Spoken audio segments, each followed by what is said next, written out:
गीता तीसरा अध्याय कर्म योग। श्लोक 1 और 2 का सरल भाषा में मैं आपको सार और कोशिश कर रही हूँ समझाने की।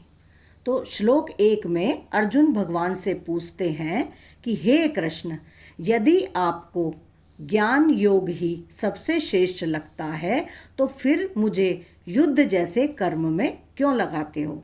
जब आप कह रहे हो कि ज्ञान योग बढ़िया है तो फिर मुझे युद्ध जैसे कर्म योग में क्यों लगाते हो।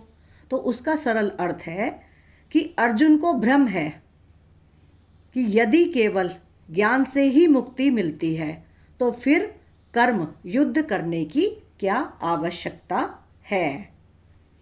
तो अब अर्जुन को तो भ्रम हो गया कि यदि केवल भाई ज्ञान से ही मुक्ति मिल जाएगी तो फिर मुझे कर्म करने की यानी युद्ध करने की आवश्यकता ही क्यों है। अब दूसरा श्लोक आता है, उसमें अर्जुन आगे कहते हैं कि आपकी बातें मुझे उलझन में डाल रही हैं। कान्हा जी, आपकी जो बातें हैं ना मुझे उलझन में डाल रही हैं। कृपया साफ साफ बताइए कि मेरे लिए कौन सा मार्ग निश्चित और श्रेष्ठ है। तो उसका सरल अर्थ ये है कि अर्जुन पूरी तरह से असमंजस में है। असमंजस मतलब क्या करूं और क्या ना करूं, युद्ध करूं नहीं करूं, तो वो असमंजस में है। उसे कर्म करना चाहिए, वो ये जानना चाह रहा है कि मुझे कर्म करना चाहिए या ज्ञान का मार्ग अपनाना चाहिए। इसलिए वे भगवान से स्पष्ट मार्गदर्शन मांगते हैं।